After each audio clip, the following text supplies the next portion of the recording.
É colunista da Forbes.com e tem artigos publicados no Wall Street Journal, USA Today, Investor Business Daily, entre outros veículos. Por favor, com a palavra, Yaron Brook. Thank you.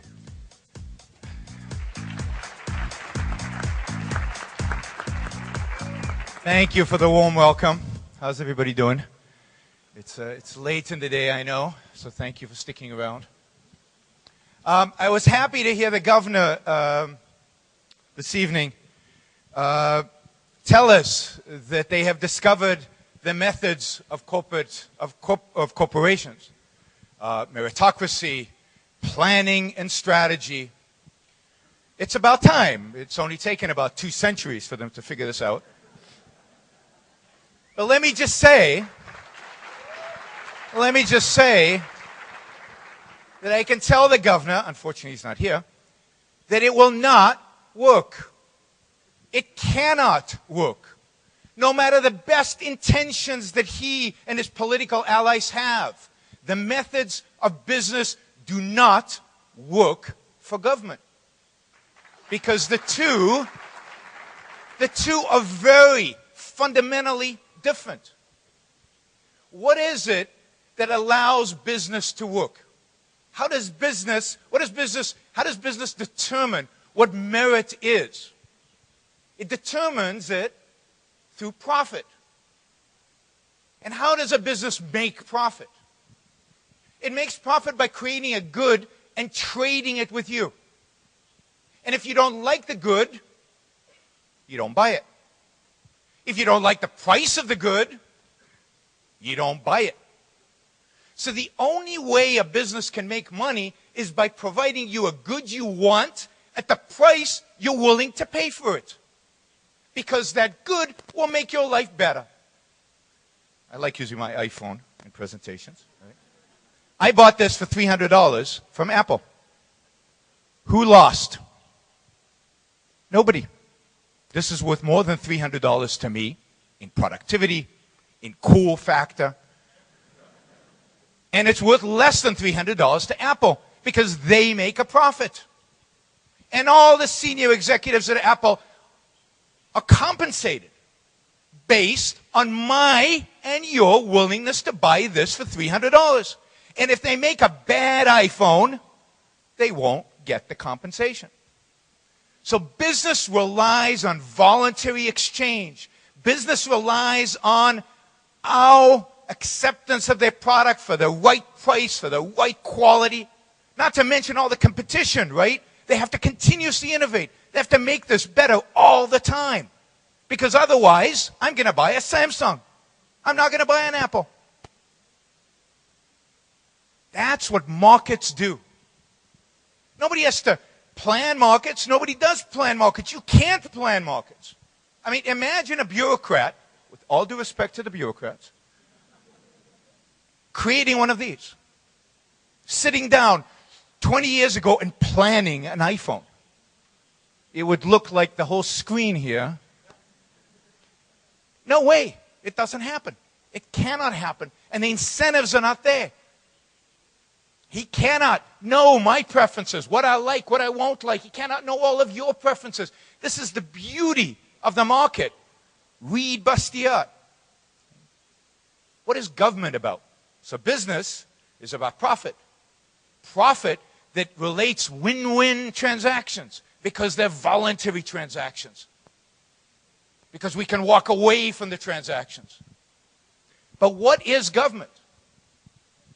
Now, George Washington, I think, said it best.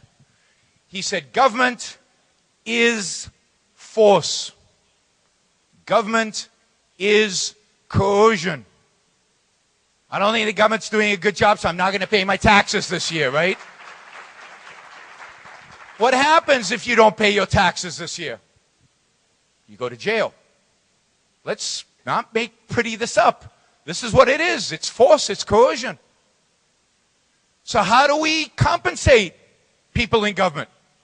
Based on what? Based on how happy we are? Well, how do you measure that? Yes, I know once a year we all vote, right? Once every 4 years we all vote. We all vote on a big package of goodies they've handed out to us and promises they can make to us. You can tell I'm not running for office. But there's no mechanism by which we can evaluate on a constant basis the work that they do. There's no mechanism of profit. There's no standard. So government is coercion. Business is voluntary exchange. You cannot take the methodology of voluntary exchange and apply it to coercion. It doesn't work. It cannot work. There are no measures. There's no meritocracy. It cannot and will not. Now we're here to talk about public spending. An interesting term. I hate the word public. Public anything. Right? I'm part of the public. Does anybody ask me how to spend this public spending? How about you guys? You guys get to decide how the money is going to be spent? No. It's government spending. It's government schools. It's government healthcare. It's government infrastructure. There's no public. There's no us. We don't get to make decisions. Yes, we vote. We vote for candidates, and the candidate gets into office, and he has to represent the public. But we don't have access to this candidate. Who does? Well, a myriad of pressure groups and so-called special interest groups who are going to influence him and pull him and push him and get him to spend on this project, on that project, and if he spends, we'll give him campaign money, we'll give him a nice loan. Who knows, depending on the degree of corruption. You can vary. Right? But it's not us making decisions. It's some black box of decision-making in politics that is influenced by gangs, by groups with different agendas and different programs who are pulling and pushing in different directions. There's no such thing as the public interest. There's no such thing as the common good. Where is it? I know what your interest is. I know what my interest is. But where's our interest? Where is it? Can't point to it. The public, the common, are just individuals.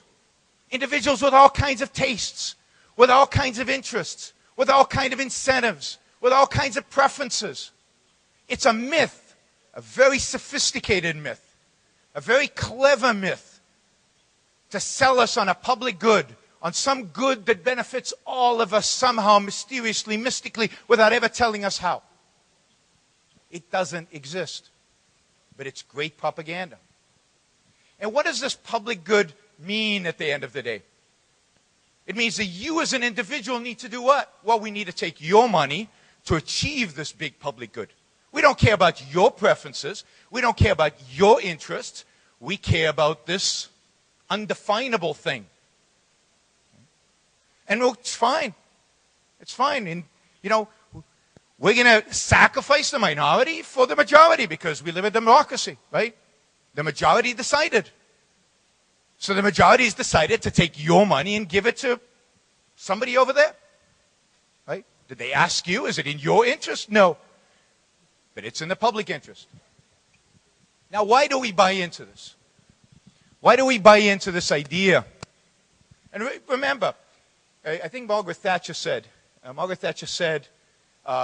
there's no such thing as government money.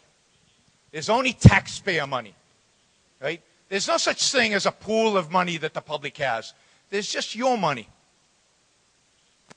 And they take it away from you. They tax it. And what's the consequence? What are the consequences of those taxes?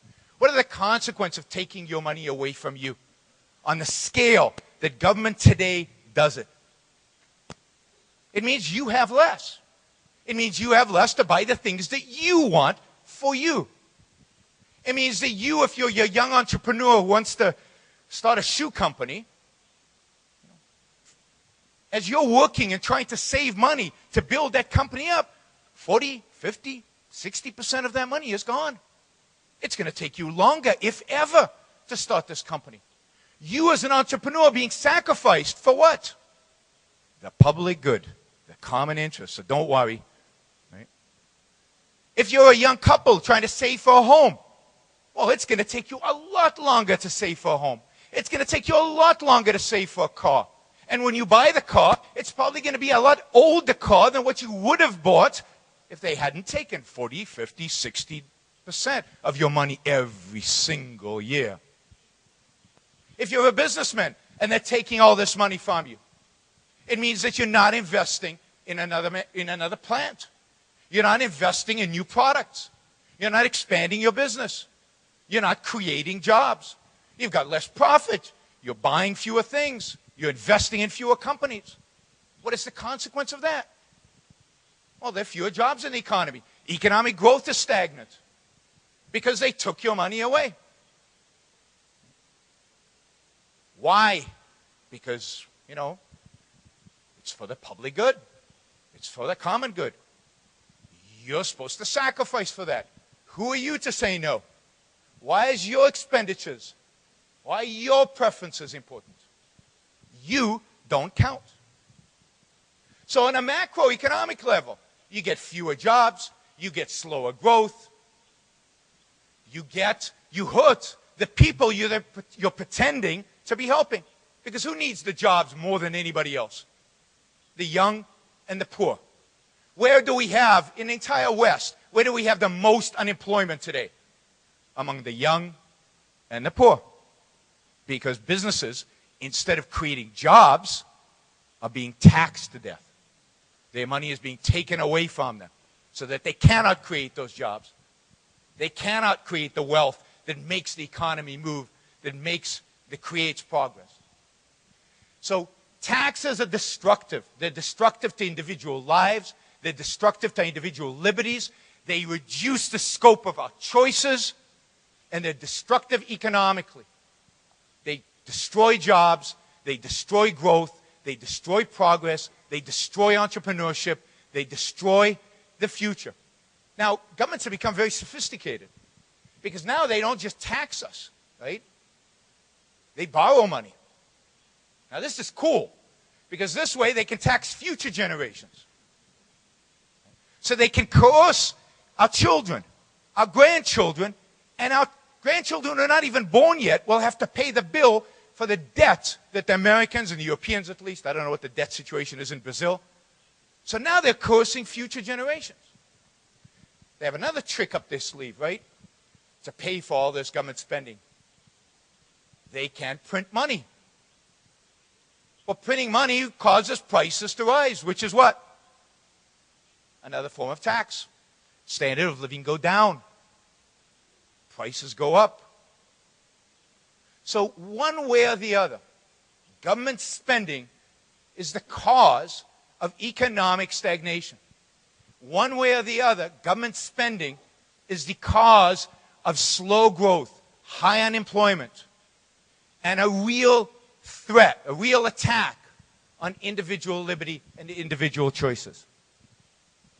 Now, what is the option? What is the alternative? Well, if government is about coercion, if government is about force, then it has no place in the marketplace. The marketplace is about voluntary transactions. It's not about force. It's not about guns. It's not about coercion. So what we need is a government that extracts itself from the marketplace, that leaves the marketplace to business, that leaves the marketplace for profit, that leaves the marketplace to voluntary transactions. And what is the one thing, one area in life where we do need force, where coercion is necessary, where a gun is actually useful? Well, it's to protect us from criminals, to protect us from murderers, to protect us from frauds, to protect us from foreign invaders. So it's the policing power. That's the one thing the government is actually useful for. And by the way, the one thing that in this country at least, it is failing miserably at.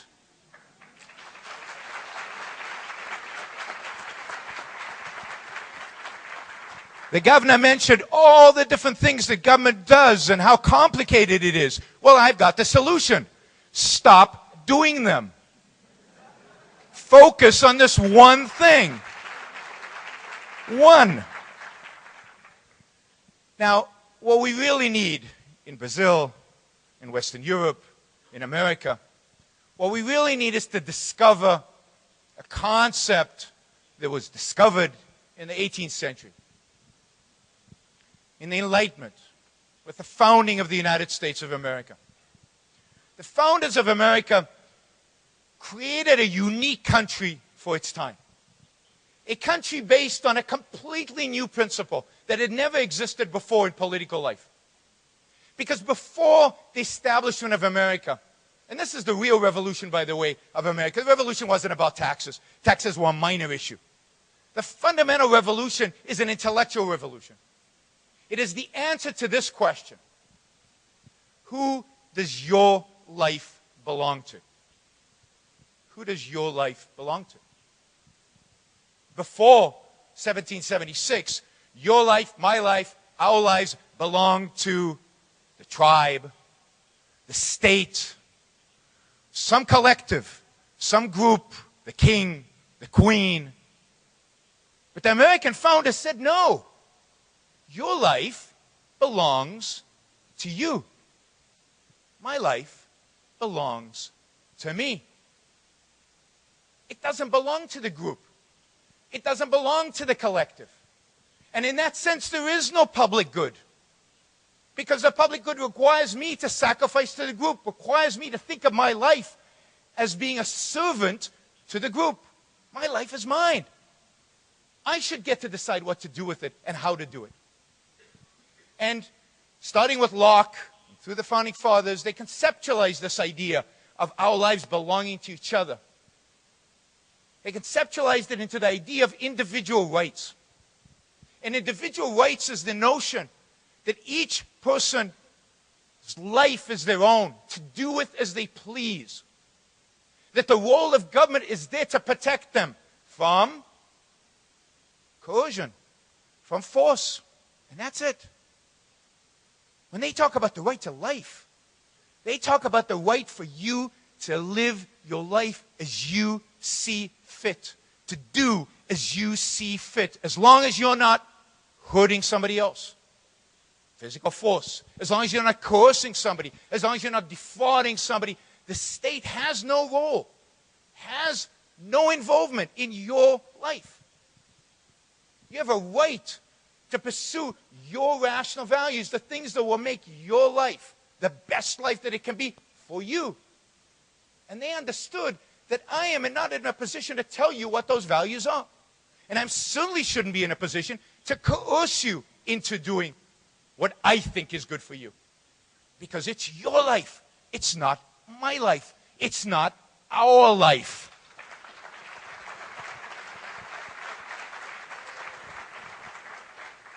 So if we care about freedom, and this is, after all, the Liberty Forum, if we care about liberty, what we need to fight for, what we need to dedicate ourselves to, is this concept of individual rights.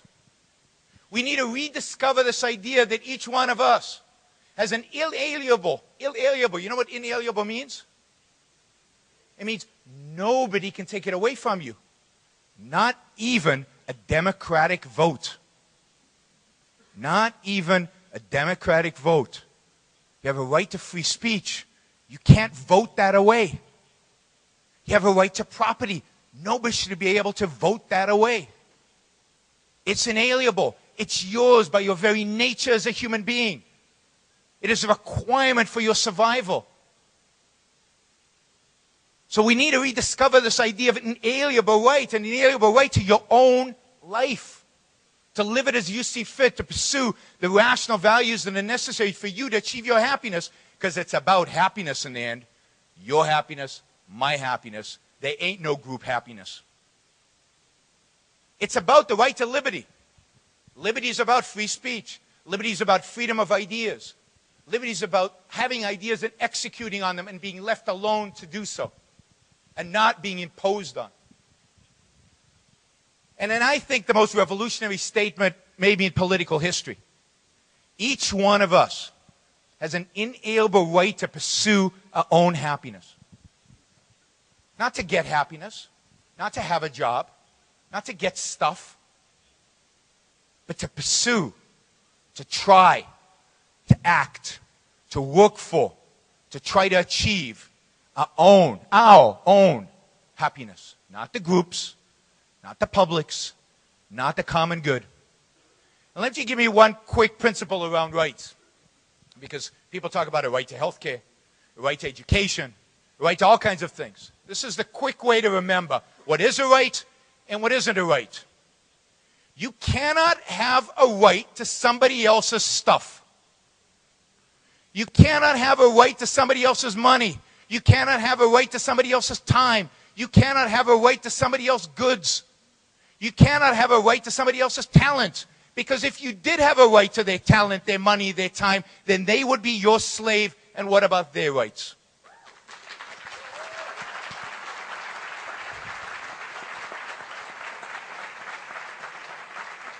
What you do have a right to, and it's time we stood up and demanded that right. We have a right to be free. We have a right to be free from coercion. We have a right to pursue our lives as we see fit, free from the state coercing us. Thank you all.